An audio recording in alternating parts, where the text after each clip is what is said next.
She's trying to sneak around. Here we go, hot mic. 94.3 The Ox, The Hag, and Leonard. On your Monday ride, 8:27 now, time for Coffee Talk, brought to you by the Comanche Chamber of Commerce and Agriculture. Check them out at #Explore Comanche, Texas. I can do goofy looks too. Only they can't see me. We welcome in Cynthia Newton and company from Hope Counseling. Who is this? This is Dakota. This is Dakota Newton.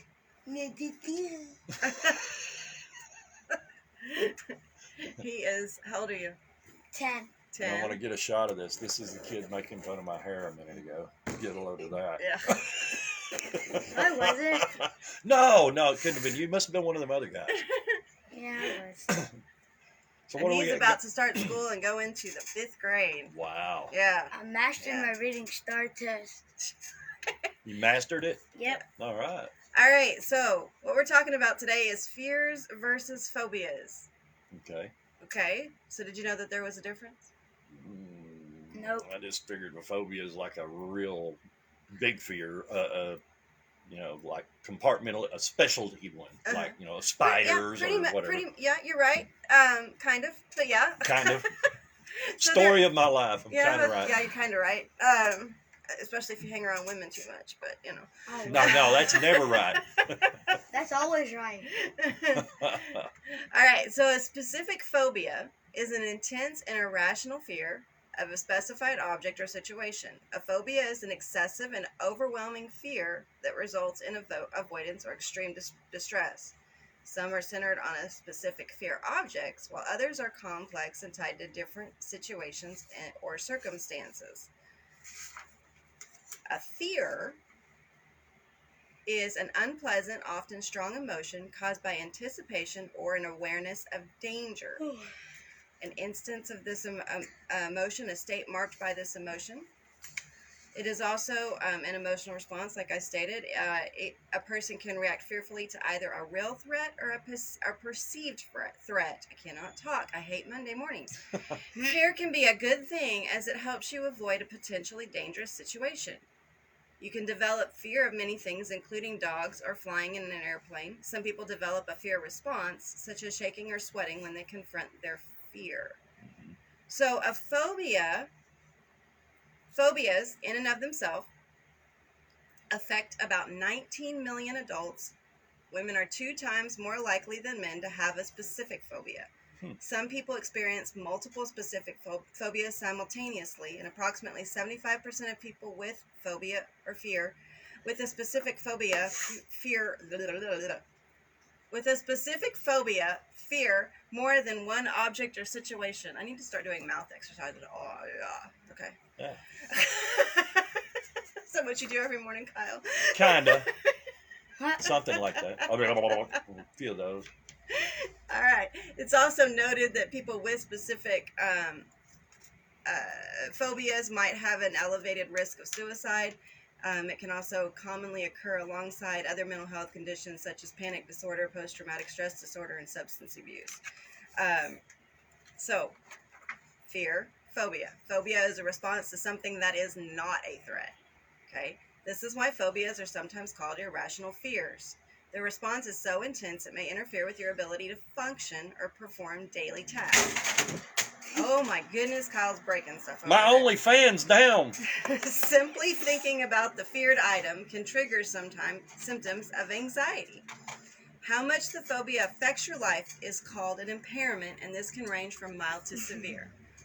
So if you have a phobia, you might develop a fear response even if you're not face-to-face with the item. For example, if you have a phobia of crowds, just think about how a crowd could trigger shaking or sweating. Okay. What? You're getting the look. We're getting down to business here now. So, a phobia is an unreasonable, excessive fear, right? Okay. It's an immediate anxiety response. It must be out of proportion to the actual danger and appears almost instantly when presented with the object or situation. The individual goes out of their way to avoid the object or situation or endures it with extreme distress. The phobia significantly impacts the individual's schoolwork or personal life, and it has to have occurred for longer than 6 months. It's not, and it's also not caused by another disorder. So, Dakota, does mommy have any phobias? Frogs. Oh man, not a big Snakes. fan of the frogs, huh? She hates snakes. I'm afraid of snakes, but I have a phobia of. Frog. You're absolutely right. What did the frog ever do to you? I think it was my brother's fault. I'm just gonna blame it Oh, on him. egging it on. Okay. Yeah. Yeah, because she threw a frog at her face. Shush. Well, that's probably So- good. So there's different types of phobias. We're going to get into this in a minute so you can kind of understand it. There's natural or the environment types, such as thunder and lightning, water. There's injury type. That can include being afraid of the dentist or injections. There's animal types, such as dogs, snakes, insects, and frogs. There's situational. This can include the fear of washing or enclosed spaces.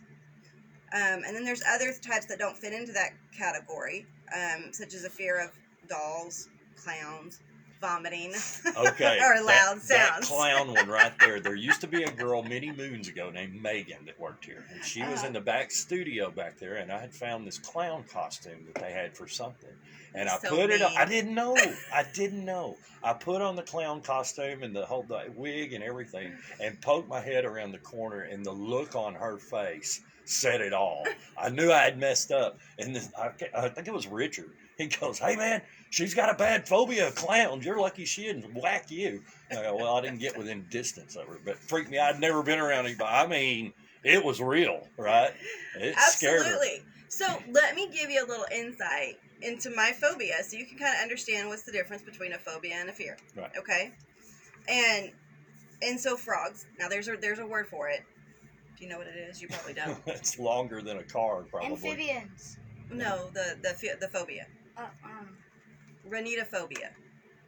oh, I knew that. That's the fear of frogs. That is the fear of frogs. Okay. Okay. That is a true fear.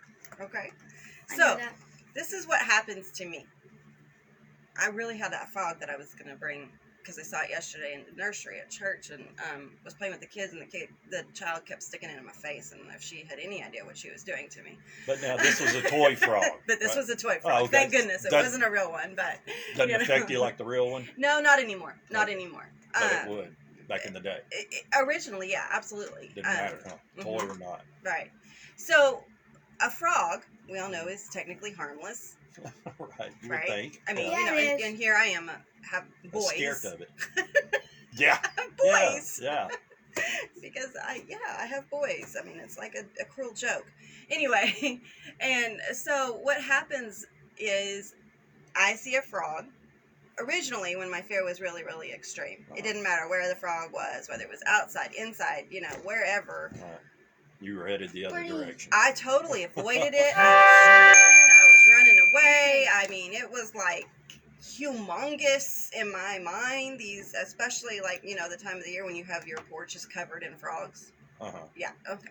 I mean, that does exist. Oh, Not yeah. right now, but it does exist. It happens Up in East Texas, they're out. Yeah. They're pretty big, too. And so, it was like, okay, I've got to try to figure out how to go around to the back of the house to avoid the frogs, right? All right. Those guard frogs. I mean, it was immediate. I could, rapid breathing, my heart just, sweating. I mean, all those responses were immediate because Sure. of that true phobia Right. of something that wasn't really going to harm me. I'm Yeah. sweating. Okay. So over time, I've gotten better. Now, I only have that response if it's in a building, like if it's somewhere that it shouldn't be. Okay. Okay.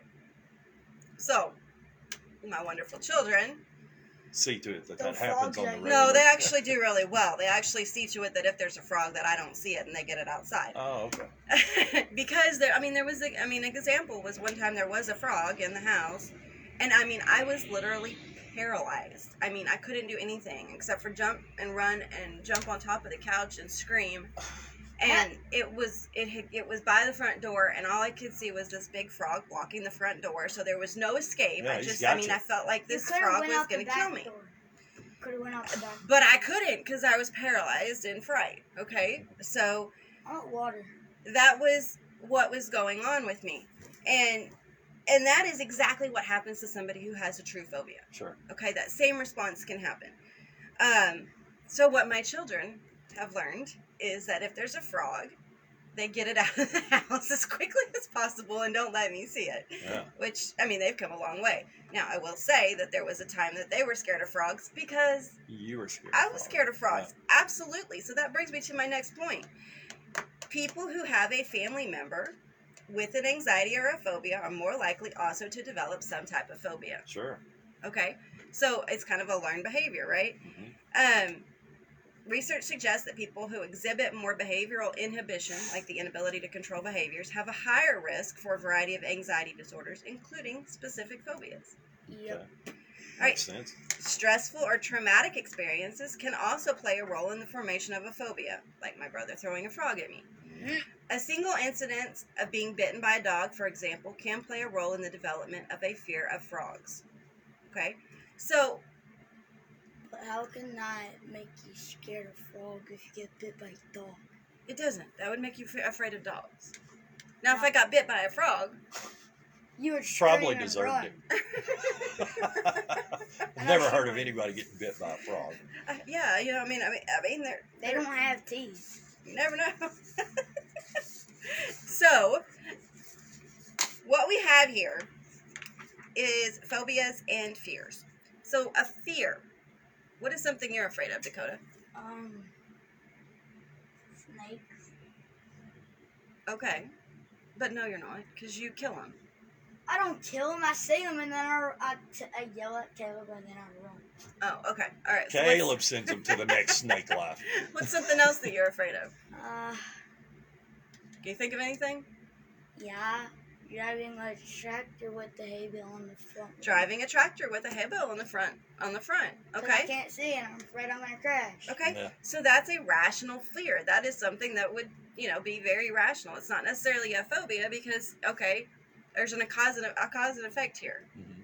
Driving a tractor with a hay bale on the front, you can't see, so you're afraid you're going to crash, right? Yep. Okay. So you choose not to drive a tractor with a hay bale on the front, right? And if I have to, someone has to be up there with me. So. Gonna have a spotter.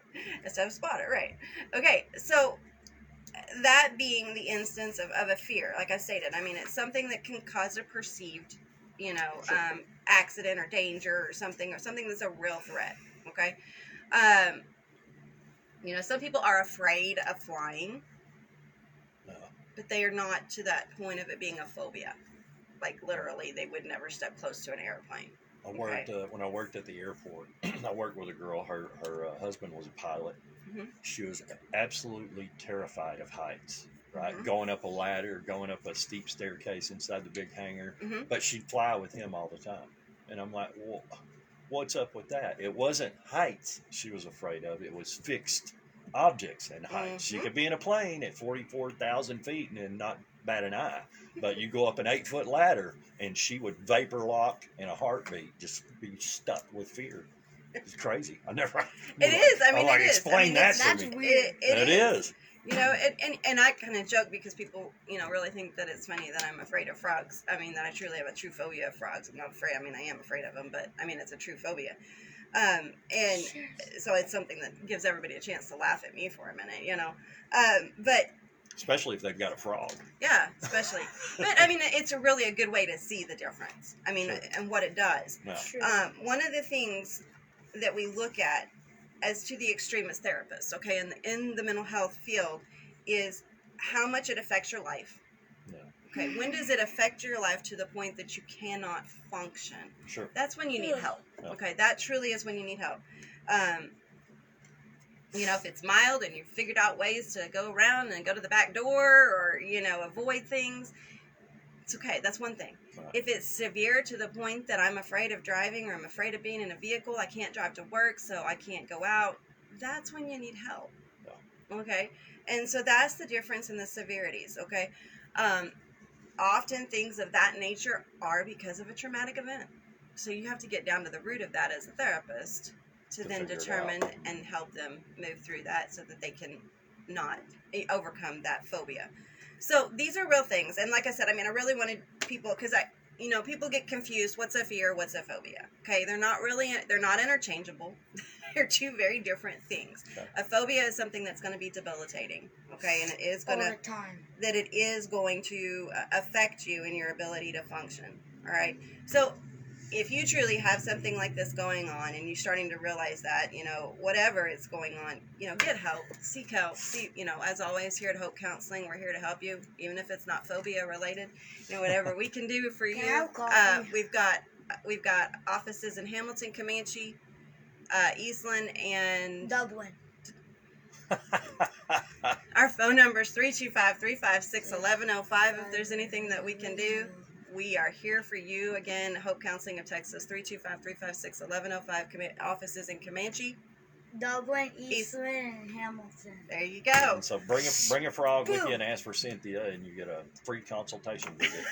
Or she'll need a free consultation. She'll need visit. it. If you throw a frog in Cynthia's face, I you get wouldn't do $500. No.